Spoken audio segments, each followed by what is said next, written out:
یہ رہ جائے ایک آؤٹ لائن خاکہ سا، تو آپ اس کو بڑی آسانی سے اگلے خلفاء کے لیے بھی یاد کر سکتے ہیں اچھی طرح سے۔ سب سے پہلے آپ کو پتہ ہو خلیفہ کا پورا نام عبداللہ الصفا محمد بن علی عباسی کا بیٹا تھا، اور اس کی پیدائش کہاں ہوئی؟ عبداللہ الصفا کی حمیمہ میں پیدائش ہوئی۔ اس کے بعد اس کی تعلیم کے بارے میں، خلیفہ کی تعلیم کے بارے میں، اس کی پسند ناپسند یا اس کے اہم جو رجحانات ہیں اس پر بحث کی جاتی ہے۔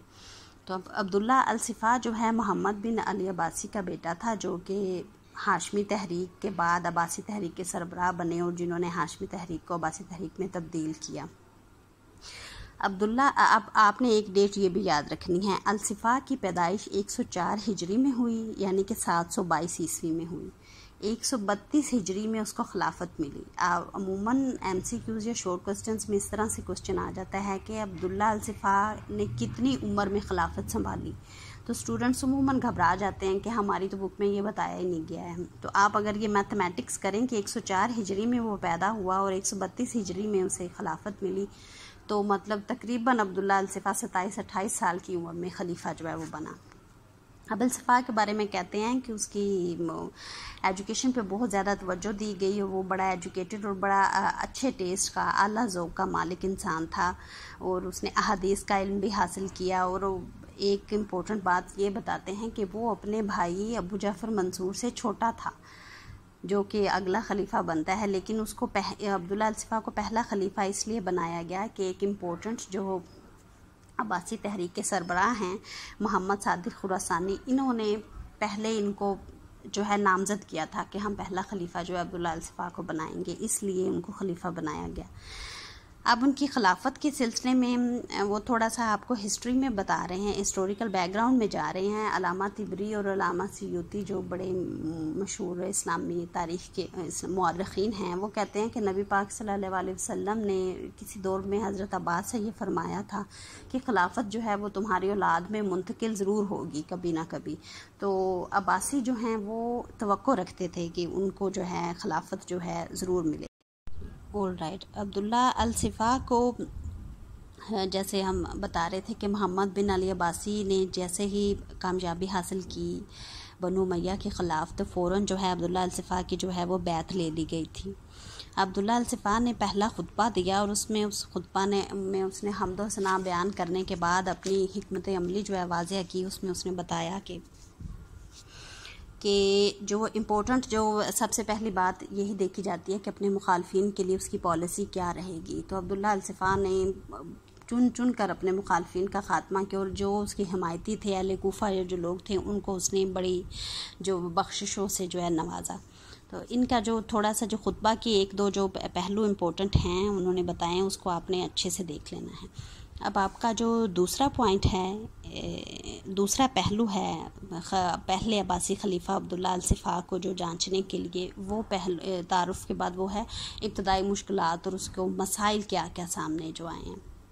بنو امیہ کی تحریک کے خلاف جو ہے عباسی تحریک کامیاب ہو گئی۔ اس پہ کامیاب ہونے میں ایک بہت بڑا ہاتھ اس وجہ کا بھی تھا کہ عرب جو ہیں وہ قبائلی تعصب کی بنیاد پر ایک دوسرے سے لڑتے جھگڑتے رہتے تھے، لیکن جیسے ہی عباسیوں کو خلافت ملی اور انہوں نے دیکھا کہ عباسی جو ہیں وہ فارسیت کا رنگ لے کر آ رہے ہیں اسلامی تاریخ میں اور اسلامی کلچر میں، تو تمام جو چھوٹے چھوٹے عربی قبائل تھے انہوں نے عربیت کی بنیاد پہ جو ہے وہ اکٹھا ہونا شروع کر دیا۔ تو یہ ایک بہت بڑا خطرہ تھا عباسیوں کے لیے اپنی سلطنت کو جو ہے سنبھالنے کے لیے۔ تو اس طرح سے انہوں نے جو ان کے لیے جو سب سے بڑا چیلنج جو ہے وہ تمام عربوں کا جو مل جانا ہے وہ جو ہے ثابت ہوا۔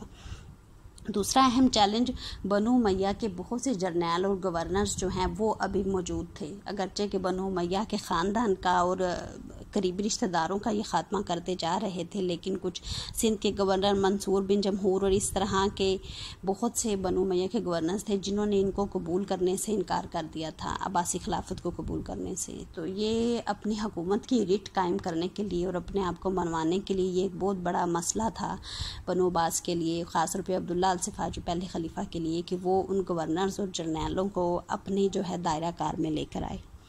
تیسرا اہم مسئلہ جو درپیش آیا عبداللہ الصفا کو وہ یہ تھا کہ علویوں کا رد عمل، ہاشمیوں کا، کہ میں لاسٹ چیپٹرز میں ہم بار بار پڑھ چکے ہیں کہ بنو عباس نے ہاشمیوں اور علویوں سے یہ کہا تھا کہ ہم تحریک بنو امیہ کے خلاف کامیاب ہونے کے ساتھ ہی خلافت جو ہے علویوں کو دے دی جائے گی یا ہاشمیوں کو، لیکن ان دی اینڈ خلافت کو انہوں نے سنبھال لیا. تو بہت سے حضرت علی کی فاطمی اور غیر فاطمی اولاد میں سے جو لوگ تھے اور ان کے جو حمایتی تھے، وہ اب بنو امیہ کے خلاف جو ہے اپنا جو ان کا رویہ جو ہے واضح ہونا شروع ہو رہا تھا. تو یہ ایک چیلنج تھا کہ ان کو کس طرح سے اپنے ساتھ جو ہے ملایا جائے.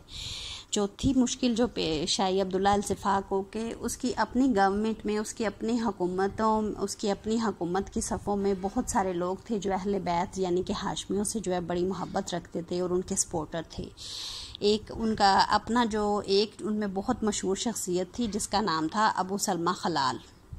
ابو سلمہ خلال جو ہے وہ ہاشمی تحریک میں بھی پیش تھا. جب یہ عباسی تحریک میں تبدیل ہوئی تو تب تک بھی ابو سلمہ خلال کی جو ہمدردیاں تھیں وہ اہل بیت یا ہاشمیوں کے ساتھ تھیں. لیکن عبداللہ الصفا نے جب خلافت سنبھال لی تو یہ اس کے لیے ایک بہت بڑا چیلنج تھا کہ وہ کس طرح سے یہ گورنمنٹ میں موجود جو لوگ ہیں ان کو اپنی طرف کرے. تو اس کے لیے اس نے سب سے پہلے اس معاملے میں پالیٹکس کا اور مصالحت کو مد نظر رکھتے ہوئے ابو سلمہ خلال کو اپنا پہلا وزیر بنا دیا، جس کی وجہ سے اس کا لقب جو ہے وزیر آل محمد بھی جو ہے کہا جاتا ہے. ابو سلمہ خلال نے پہلے تو تھوڑی سی مزاحمت کی، لیکن ان دی اینڈ عباسی خلیفہ عبداللہ الصفا کی بیعت کر لی. آگے دیکھیں پانچواں جو ہے اس کے لیے اہم فارسی ایرانی جو ہیں ان کی جو نیشنلسٹک قسم کے ان کے جو قوم پرستانہ جذبات تھے کہ وہ اپنے آپ کو بڑی تہذیب سمجھتے تھے عربوں سے. اب اس کو انہوں نے اپنی تحریک کو کامیاب کروانے کے لیے تو عباسیوں نے اچھی طرح سے استعمال کیا، لیکن یہ ایک چیلنج ان کے لیے بن سکتا تھا کہ کل کو یہ نہ ہو کہ ایرانی سارے ہمیں بھی عربی سمجھنے کی وجہ سے ہمارے خلاف جو مزاحمتی تحریک جو ہے اس کو چلانا شروع کر دیں. اگلا چیلنج دیکھیں خوارج کے بارے میں. اسٹوڈنٹس آپ فرسٹ ایئر میں بڑے ڈیٹیل میں پڑھ چکے ہیں کہ خوارج کے بڑے ڈیفرنٹ قسم کے پولیٹیکل ویوز تھے، ان کی اپنی پولیٹیکل فلسفی تھی جس کا آخری جو نقطہ ہے وہ اینارکزم یعنی کہ انارکی اور انتشار پہ بھی جا کے ختم ہوتا ہے. تو خوارج نے تقریباً تمام جو اہم جو خلفاء تھے ان کے خلاف جو ہے مزاحمتی تحریک جو ہے وہ جاری رکھی. تو اسی طرح عبداللہ الصفا کے لیے ان کا خاتمہ کرنا یا ان کو ڈیل کرنا ایک بہت بڑا چیلنج تھا.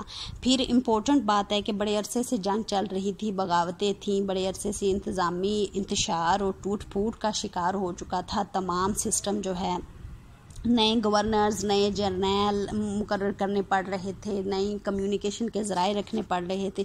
تو یہ سارے انتظامی ڈھانچہ کو جو ہے اس کو کنٹرول کرنا ایک بہت بڑا چیلنج، ایک بہت بڑا مسئلہ تھا عبداللہ الصفا کے لیے. ایک اور آخری جو اس سلسلے میں ہم ٹاپک پڑھیں گے عبداللہ الصفا کی جو ابتدائی مشکلات میں سے، وہ ہے بدامنی و لاقانونیت. کیونکہ ایک لمبے عرصے تک جنگ اور آپس کا انتشار اور تنازعات کو دیکھ رہے تھے مسلم خلافت کے جو جتنا بھی ایریا تھا. تو اس سلسلے میں اب امن قائم کرنا اور نئی طرح سے قانون سازی کرنا، نئے قاضی مقرر کرنا، نئی عدالتیں دور دراز کے ایریاز تک میں جو امن و سکون اور قانونیت کو اور حکومت کی ریٹ کو جو ہے اس کو برقرار رکھنا، بحال کرنا ایک بہت بڑا چیلنج تھا، جس کو اب سلسلے میں انہوں نے اقدامات کیا کیے ہیں وہ اسٹوڈنٹس ہم انشاءاللہ کل پڑھیں گے. آج کا آپ کا لیکچر یہیں تک تھا. اور میں آپ کو ایک صرف دینا چاہوں گی تھوڑا سا ہوم ورک. آپ نے یہ جو آؤٹ لائن میں نے آپ کو بتائی ہے کسی بھی خلیفہ کو پڑھنے کے سلسلے میں کیا کیا پہلو ہیں جو میں نے آپ کو 5 تقریباً بتائے ہیں. ابتدائی حالات ہیں، ابتدائی مشکلات ہیں، اہم واقعات ہیں، ان کے آگے پارٹس ہیں، اور الصفا کی سیرت و کردار ہے اور اس کے کارنامے ہیں. آپ نے صرف اس آؤٹ لائن کو لکھ کر یاد کرنا ہے کہ کسی خلیفہ کو پڑھنے کے سلسلے میں کون سے پہلو جو ہیں وہ ہر چیپٹر میں دیے گئے. تو اسٹوڈنٹس یہ تھا آپ کا آج کا لیکچر. انشاءاللہ کل ملتے ہیں پھر. اللہ حافظ.